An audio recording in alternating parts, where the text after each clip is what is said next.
আপনারা কেউ যদি রাতে কিছু হালকা খেতে চান তাহলে এই ভিডিওটা আপনাদের খুব কাজের হবে। পালং শাক শুধু খেতেই ভালো নয়, এটা আমাদের শরীরের জন্য খুব উপকারী। এটা খেতে যেমন ভালো তেমনি বানানোও কিন্তু খুব সহজ। পালং শাকে আছে প্রচুর পরিমাণে আয়রন, ফলিক অ্যাসিড আরও অনেক কিছু যা শরীরকে সুস্থ রাখতে সাহায্য করে। তাই পালং শাক মাঝে মাঝে এভাবে খেতে পারলে আরও ভালো উপকার পাবেন। যারা ওয়েট লস জার্নিতে আছেন তাদের জন্য কিন্তু ভীষণ ভালো। আর রাতে ভাত বা রুটি খাবার থেকে এক বাউল এই স্যুপ থাকলেই হবে, পেটও ভরে যাবে আর শরীরটাও হালকা থাকবে। তাহলে দেরি না করে শুরু করে দেই। প্রথমে বাজার থেকে ফ্রেশ পালং শাক কিনে নিয়েছি। আপনারা যদি কেউ নিজেদের বাড়িতে লাগিয়ে রাখবেন তাহলে তো আরও ভালো হবে।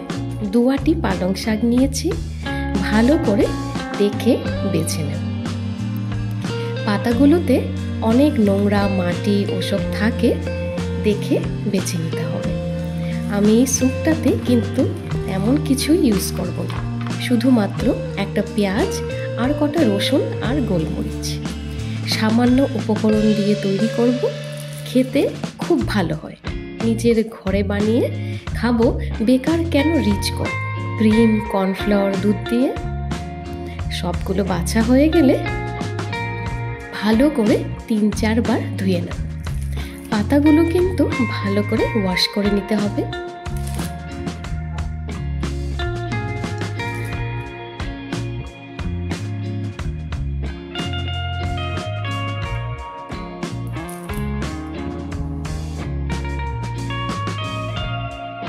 এতে প্রচুর পরিমাণে মাটি, বালি, ছোট ছোট পাথরও থাকে। দেখে দেখে বেছে ধুয়ে নেব।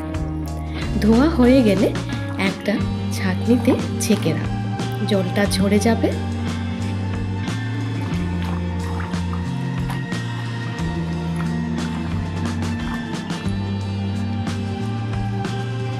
এবার নিয়ে নেব একটা পেঁয়াজ আর 4 থেকে 5 কোয়া রসুন।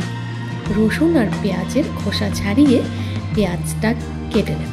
বেশি ছোট করে চপিং করার দরকার নেই, বড় বড় রাখলেও হবে।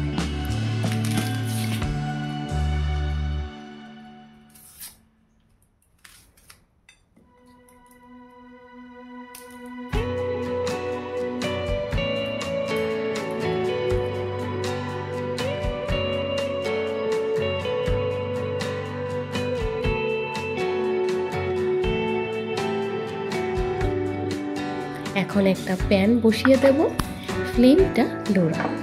দিয়ে দেব অল্প বাটার।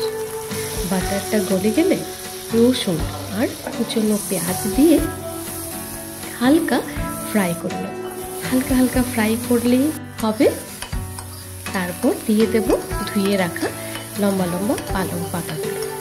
পালং শাক যখন এই প্যানে দেব দেখবেন সব নরম হয়ে যাবে, তাই পাতাগুলো কিন্তু বেশি কুচো করে কাটার দরকার নেই। এবার ভালো করে সব মিশিয়ে নিচ্ছি। অল্প কিছুক্ষণ ফ্রাই হয়ে গেছে, সব পাতাগুলো কিন্তু নরম আর প্রায় গলেই গেছে। একদম কচি কচি পালং শাক ছিল, তাই তাড়াতাড়ি নরম হয়ে গেছে।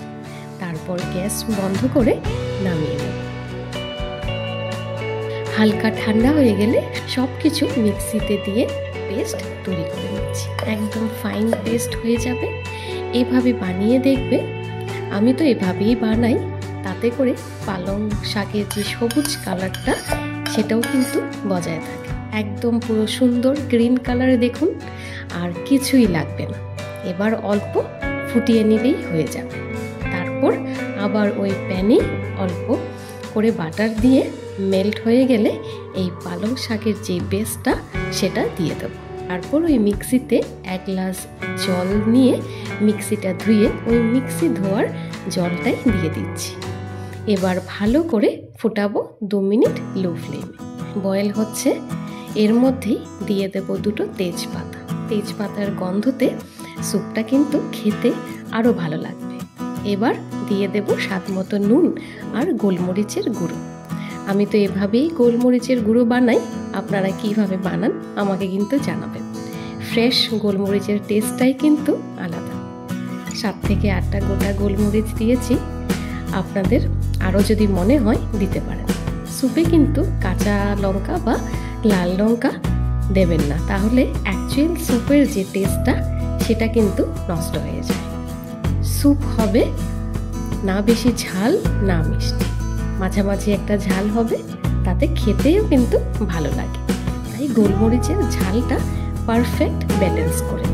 আর গোলমরিচ স্বাস্থ্যের জন্য ভালো, ক্ষতি নেই একদম।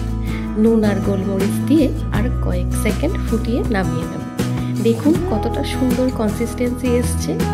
না কোনো দুধ দিতে হলো, শুধুমাত্র পালং শাক দিয়েই করে দেখবেন। ঘরে খাবেন তো তাই যতটা কম মশলায় খেতে পারেন ততটাই ভালো। আমার চ্যানেলে কিন্তু সব রেসিপি কম তেল কম মশলা ইউজ করে দেখানো আছে, আপনারা চাইলে সার্চ করে দেখে নিতে পারেন। যত বেশি ফ্রেশ শাকসবজি ফল খাবেন তত শরীর ভালো থাকবে। মাঝে মাঝে ডিনারটা একদম লাইট রাখতে এইরকম স্যুপগুলো ট্রাই করতে পারেন। একদম ঘরোয়াভাবে বানিয়েছি, আপনাদের রিকোয়েস্টে আরও সহজভাবে স্যুপের রেসিপি নিয়ে আসবো আগামী দিন, যেমন tomato soup, carrot soup, beet soup, mixed veg soup, chicken soup, mushroom soup, lentil soup. এবার গরম গরম পালক স্যুপ সার্ভ করব। বিকেলে বা সন্ধ্যায় এরকম স্যুপ খেয়েই ডিনারটা সেরে নিতে পারবেন, আর কিছুই দরকার হবে না। খেতে কিন্তু খুব লাইট আর ভীষণ ভালো হয়েছে, আপনারা ট্রাই করে দেখুন।